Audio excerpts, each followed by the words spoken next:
Hello and welcome to Climate Check with me, Mary Mwikisa. Now today I'm coming to you from the University of Zambia School of Mines.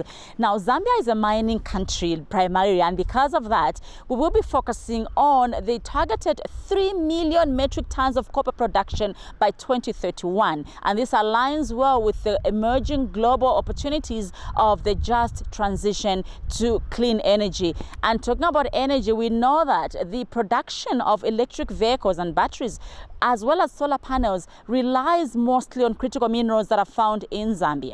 On the show, we'll also explore the opportunities of sustainable mining that ensures protection of the environment, even as we grow the economy through mining. Join me on the other side.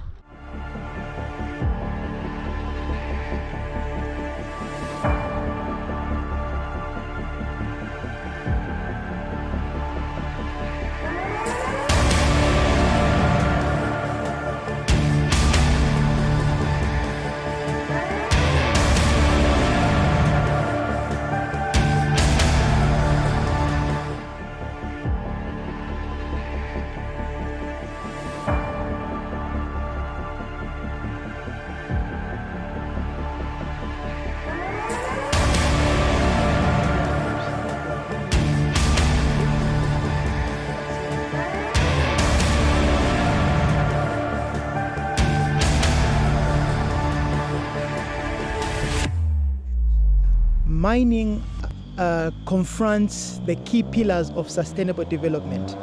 We are looking at aspects such as economic sustainability, environmental sustainability, and social sustainability. So on the economic front, we find that the populations lose their only hold. The only thing that rural peoples have mostly is land. That's the only thing that gives them identity. The only thing they can say, okay, I had this farm, I handed over to my grandson or to my grandchildren. So that aspect is affected. When you talk about the social aspect, you see that mines in most places are not developed in a structured manner. Mm-hmm. So you find that a place which was a village with a good setup, they have a headman, will turn into an unplanned settlement, a compound as we call them. So you find that they become bedrocks of crime, of different challenges to society. And the third aspect, talking about environmental sustainability, let's look at the cases of Kabwe, that issue since 1900. We are facing lead contamination, looking at issues like Chingola, those become ghost towns. You have pits that remain behind. So this is a big leap, I must state. We are increasing production. We are planning to increase production in the next 7 years or so by 275%. That's really big, yeah? So what I'm trying to say is that we need to address the issues or the challenges that we are facing at 800,000 metric tons. At 800,000 metric tons, we are contributing about 13% to GDP and accounting for about, if I'm not mistaken, about 30% of our total exports. So if we are to take this leap, what are the implications? What are the long-term implications? We must understand, just to digress, that the minerals that we are harvesting from the grounds are not sustainable. Beyond 3 million metric tons, what next? Yeah, so we need to address, go past the 3 million. What do we want to achieve?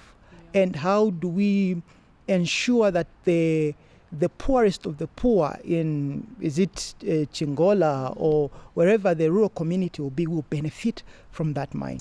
We need to be creating some kind of economy in those rural communities so that the communities that do not remain poorer than they were before the mines, because most of these mines are established in places where people are fishing, they are agrarian societies, they are thriving. But once these mines close, they remain ghost towns and a former image of themselves. So we need to protect these communities by ensuring that they are at the front of the deforestation, they are at the front of environmental degradation, they are at the front of this pollution. So how do we safeguard them? sustainably so. And this goes into deliberately creating funds to invest in those local communities. We are also looking at issues that surround loss of livelihoods in general, because these forests are not just bushes. People find medicine there, people find their foods, mushrooms, to a great degree. So it's a home that is lost, a home for the habitats, for the forests, for the animals that are there, but also a loss in livelihoods and identity in terms of culture of a people. The state needs to put in place policies that ensure that the mine deliberately is required by law to develop the areas that they are working in. That's number one. But that's from the private sector side. But government itself, as the public agent, also needs to ensure a fund is developed to deliberately develop economies or areas where these resources are coming from, those at the front of mining. And that has to be done, not really doing it at a small scale, but at a grand scale. Why? Because when that mine leaves that place, there'll be a huge gap which will be felt by those societies. So another economy to replace that mine needs to be deliberately developed.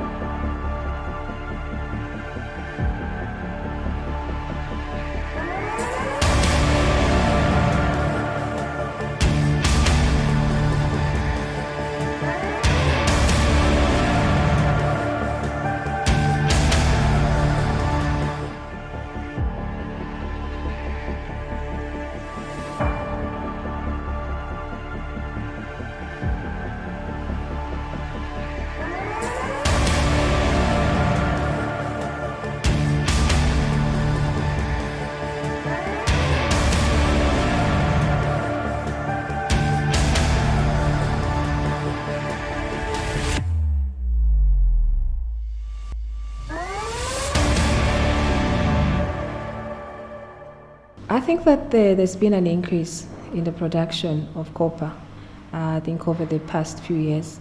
2023 statistics spoke to the fact that we were around 700,000 metric tons, and 2024 we are talking about 800,000 metric tons. So yes, there is an increase in terms of production, and I think much of it attributed to maybe the resumption of some of the mining companies such as Konkola Copper Mines, Mopani Copper Mines, and also I think reopening or operationalization of mines such as the Kalengwa mine and Mimbulu and so many others that have come on stream.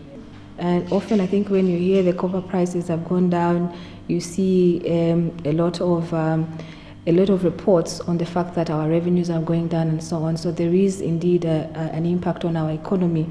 So government revenues obviously go up when you have good copper prices, and of course that also relates to the production as well. When you have good production in the country, then of course your earnings also go up in terms of export earnings. So there is an impact. There is an impact on infrastructure development. We do hear or see in places where you have mining activities, there are schools that are built, there are hospitals that come up, clinics and so on. So there is also infrastructure development that we can see within the communities that where mining is taking place. And of course, job creation for the youth and our women. I'm a mining engineer myself, so I could speak for the women as well. I think with the current efforts that we are seeing, and also pronouncements by government on from different angles, we see the, of course, expansion, the Kansanshi expansion. We also are seeing Lumwana also looking at their super pit. I think we are hearing that you have another addition, 240,000 tons coming in from Lumwana. So I think it is possible that we can meet the target. And also I think recently there was a launch for a strategy for us to be able to reach the 3 million tons by 2031. Again, pronouncements from governments. We do have challenges, of course. We do have an energy crisis at the moment, but there are efforts, wearing my other hat from ERB, there are efforts for solarization, and I think everything is being done to ensure that there is sufficient energy in the country. Solarization means that you are getting people off the grid, and therefore the energy that was meant for the residentials and so on can be used in the mining industry. There is a lot of impact. We do know of pollution. There's been there is pollution. We've heard of the Mufulira, the center there that had been there for some time, and also we know there could be biodiversity losses, and also we know that we could lose. There is an impact on flora and fauna. There is resettlement that takes place, and sometimes when people are resettled, you were a farmer and then you are taken to another place and you start another line of business. It's difficult, I think, sometimes to settle down. So there is impact. There are socio-economic impacts within the societies where mining is done. So you have pollution, biodiversity loss, habitat destruction, and so many other, I think, issues that arise from mining in these areas. The actual mining itself will lead to land degradation. So land that was meant, for example, for agriculture may be degraded. Yes, because, and of course you also have, allow me to use the word, holes in the ground that where backfilling perhaps has not happened, they have not been buried, and so on and so forth. So you have a number of them. I think if you look around Lusaka, where you have artisanal mining happening, they are mining the industrial minerals, you see a number of trenches and so on that are left open. So yes, you do have impact around those communities. But these are things that can be mitigated, I think, with enforcement and monitoring to ensure that these things are dealt with. There are ways to deal with such impacts. You can mine sustainably. And I think one of the ways that you do that is through adoption of technology. There's been a lot of advancement in terms of technology. Like I spoke about Mufulira, we had a lot of pollutions and so on.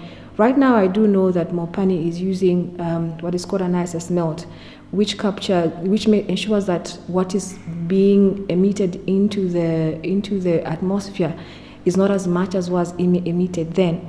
And some companies like Kansanshi, for example, takes whatever is coming out, the SO2 that is coming out of there, and they start to produce sulfuric acid. So yes, there are technologies that can be used to ensure that we are not polluting as we should, as we used to pollute then. And then there are other methods that can be used for us to be able to mine sustainably, like, for example, automated drilling. You can do drilling using automatically, and also there are several other ventures that actually, or other techniques that you can use to ensure that you are mining. The use of drones, we have heard of the Mingomba, the explorations that was done using drones, and those are some of the ways, instead of you going and doing trenches and so on, that we can sustainably mine. So yes, we can sustainably mine.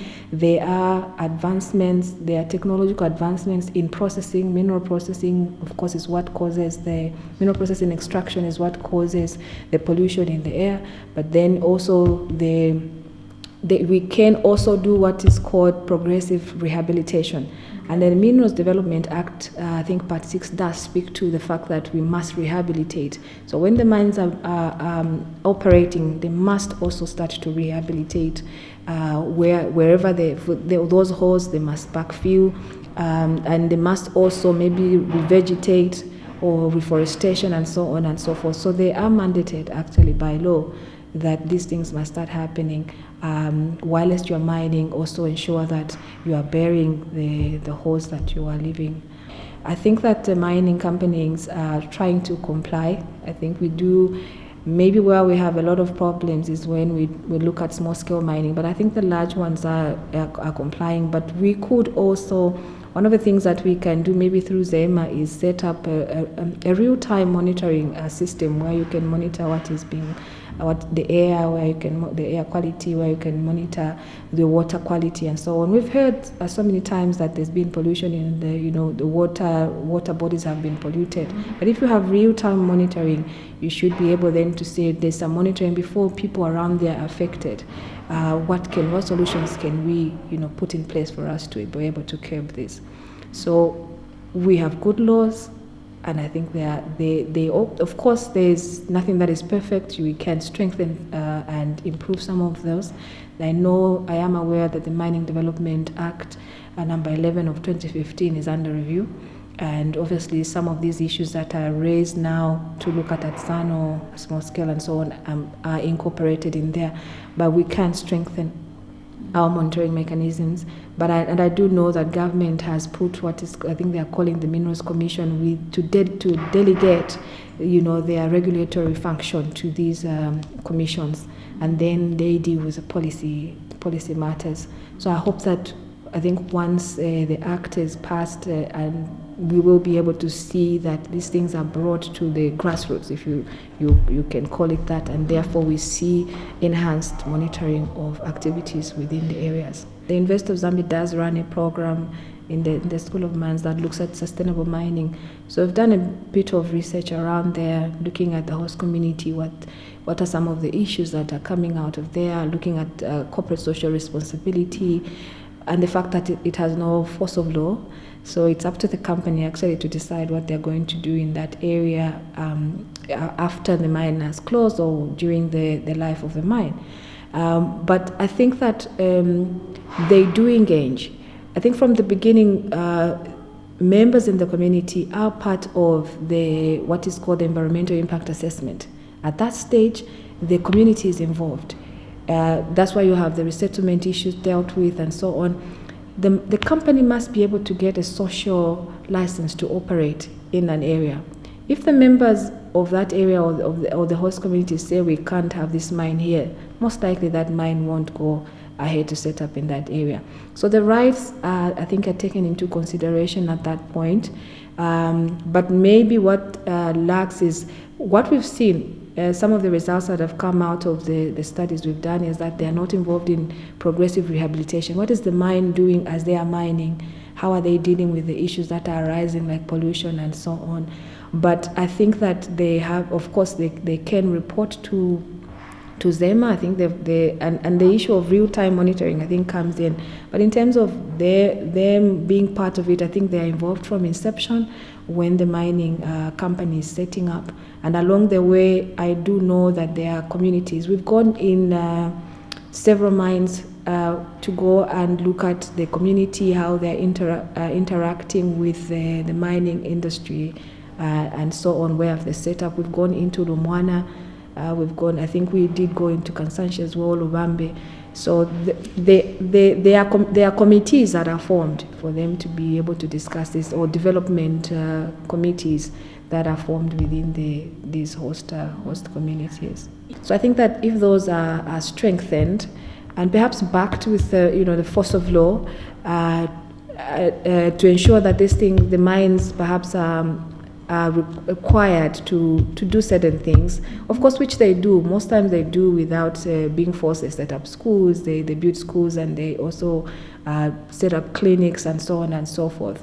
But I think that it's just through that constant engagement with the community that they are living in, and how do they live it after they've closed, and them looking at closure plans earlier on. I know that they now look at closure plans. In the past, I think in the past you would have a mine set up and have the way they sell it to the next person and the next person, and there's no plan really on how this thing is going to close. But you do have now I think mining companies are considering issues around how do we finish up, what do we make of this pit afterwards? Does it become, Mindolo Dam was does it become a Mindolo Dam?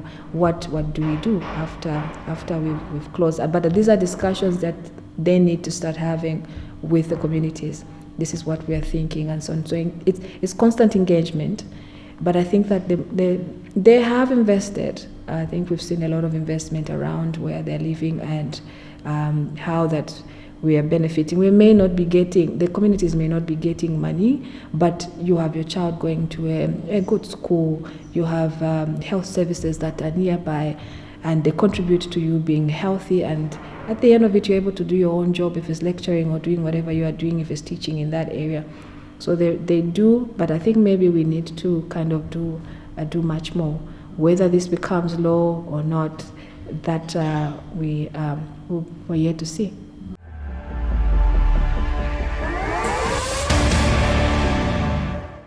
An interesting interview there and very insightful. Moving on the program, after the break, we understand how Rongzing mining on the Copper Belt is compensating those that were affected by mining pollution of the Kafue River on the Copper Belt.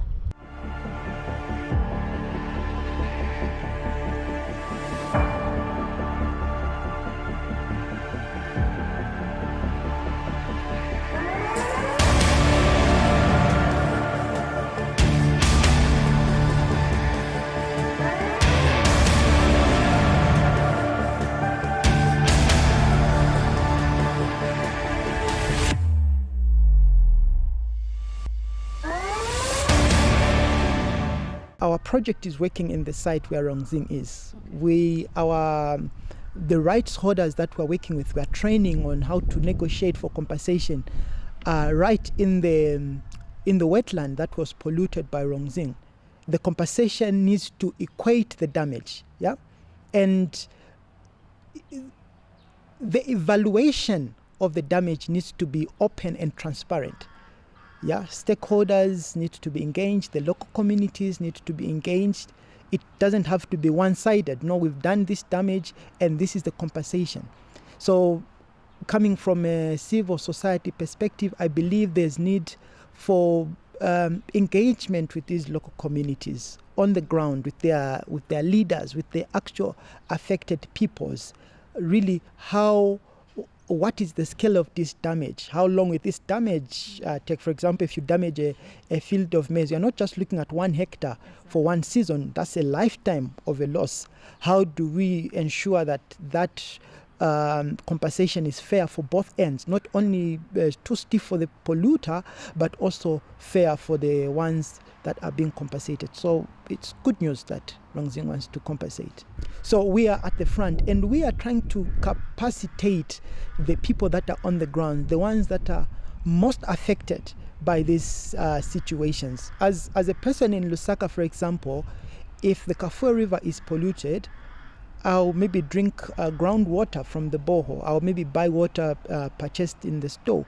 But what about those people at the very frontiers of pollution, those people that are being confronted when their fish dies, when they do not have other means of livelihood because their maize field have been swept by tailing waters? So it is at the very front that our project is trying to see how can we support local communities, but more so help government see what their people are going through. And another thing, it's one thing to have strong regulations, but it's another thing to ensure that, for example, violators are brought to book for violating those regulations. We need sufficiently stiff penalties for violators. People need to fear, investors need to say, wow, Zambia, you can't pollute and get away with it.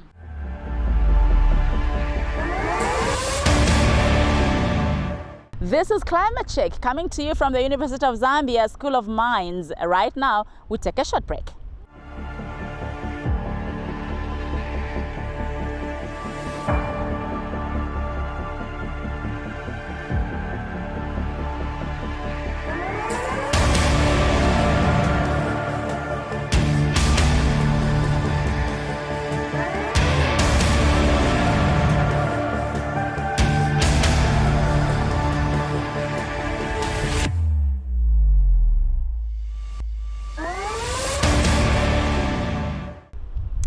This is the end of Climate Check for this week. Do make a date with me next time. Next week, same time, same channel. Today we're focusing on mining, especially the fact that we need to do so in a sustainable manner. Thank you for watching the show. My name is Mary Mwikisa. Goodbye and take care of the environment.